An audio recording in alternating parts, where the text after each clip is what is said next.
So in the previous discussion that we had, we talked about how to measure hip flexion more effectively. And I think that we have to be very, very particular about how we're measuring shoulder flexion as well, because I think that a lot of issues get missed.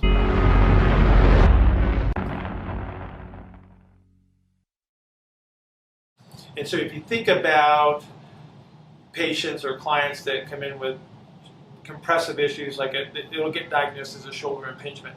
One of the reasons that happens is because I don't think we're measuring shoulder flexion as effectively as we could. So we have to consider, when we were moving the hip through flexion, we looked at compressing the thigh against the abdomen, so we got the relative motions of the ilium and the sacrum and the lumbar spine.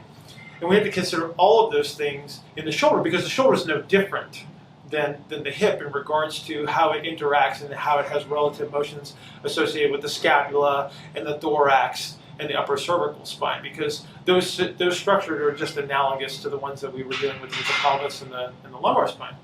And so what is typically allowed, I suppose, would be the way to put it. I'm going to put my hand on your ribs, is that okay?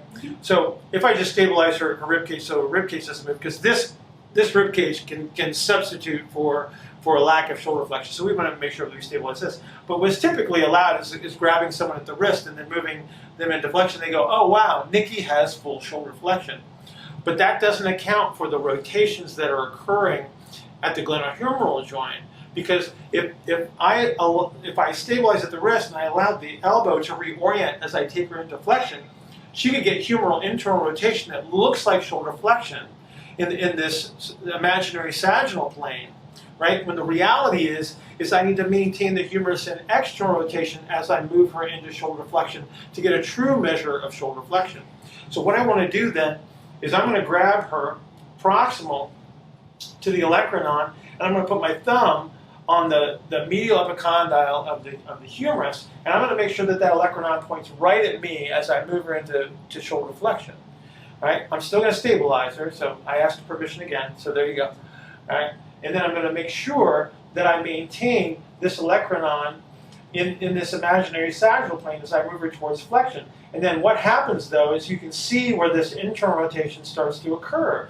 That's where flexion really stops, because if I go beyond that, this is just internal rotation to get her arm overhead. Now, if she's an Olympic weightlifter holding onto a barbell, I need that. But if I really want to be able to identify what is driving her limitations in regards to her shoulder problem, I need to get a truer measure of what shoulder flexion really is. And that's an externally rotated shoulder as I move her into the overhead position. Allowing it to internally rotate merely just allows me to approximate that impingement position that we will typically see. So if she's lacking, below 90 degrees of shoulder range of motion, then I know I have an expansive problem in the posterior rib cage below the level of the scapula.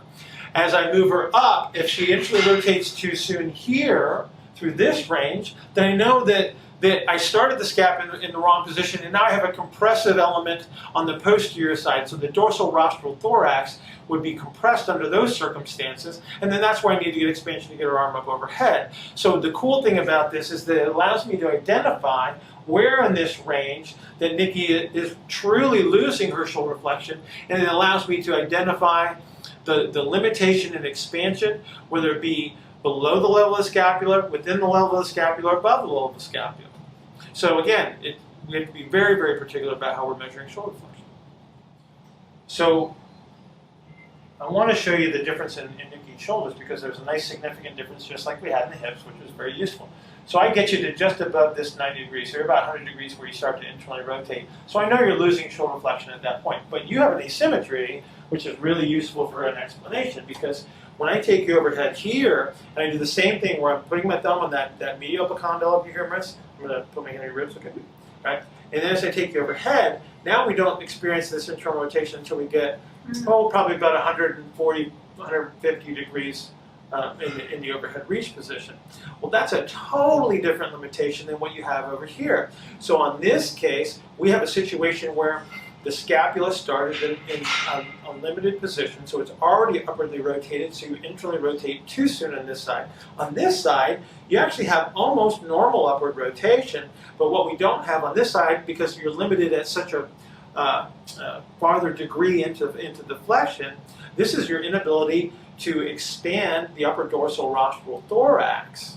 And that means you also can't turn your head this way, right? So the strategy that I'm going to use on this side to restore the end-range shoulder range of motion is going to be totally different from what I would use on this side, because the expansion that you need over here starts lower in the rib cage and works its way up, versus over here we have a strategy that starts higher up in the rib cage. And so if I took you out in the gym, what I might do on this side is a suitcase carry, and then what I might do over here is a rack carry, where you would be in this position of inhalation, or depending on how much we can recapture, then maybe I can do a waiter's carry. So I can just take you into the gym and I can recapture both sides, but I'm going to have to choose different exercises on either side, because the limitation starts in a different place and it's a different cause for the limitation. So that's really useful as well, as long as we're using this effective way to measure shoulder flexion, and then it provides us a range of motion diagnosis as to whether you are limited in your ability to expand. Okay, so let's just say that you don't have a cool treatment table to measure yourself, and I'm not around to measure you. So you asked the question when we went off camera. It's like, I'm going to go do the suitcase carry, and I'm going to do the rack carry. So what happens? How do I know that I've actually made a change, a favorable change? So you can do this little wall test. So you're going to back up against the wall. So you're about, what, 4 inches away? It's just enough so it's really hard to stand with your heels against the wall, your butt against the wall. It's going to feel like you're going to tip forward. So just enough that you're away from the wall, that you get your hips, your upper back, and the back of your head against the wall. But what I want you to do is I want you to make a tripod. Actually, I don't know what that is for 5 points, but it's 5 points. So put 5 points against the wall, okay? And then what I want you to do is make sure you keep your elbow pointing straight ahead. So there's a mirror on the other side of the camera there, so you can see in the mirror where you are. So you keep that pointing straight ahead, and then just slowly slide your arm up the wall. And don't let your back move as you move away from the wall. You just go up as far as you're comfortable, but make sure you're watching the deviation of your elbow. So when you start to see that deviate out, then you kind of know you're at the end. Now do the other side, same thing. Now, it's already harder for you to even keep your elbow in. You can tell that you want to kind of pull this up, so make sure you don't cheat now, okay? And then just slowly slide your arm up one. Right away, you start to lose it. You can see it, okay? So do me a favor, since we're on camera, do both at the same time, so they can see that you do have this difference between the two sides.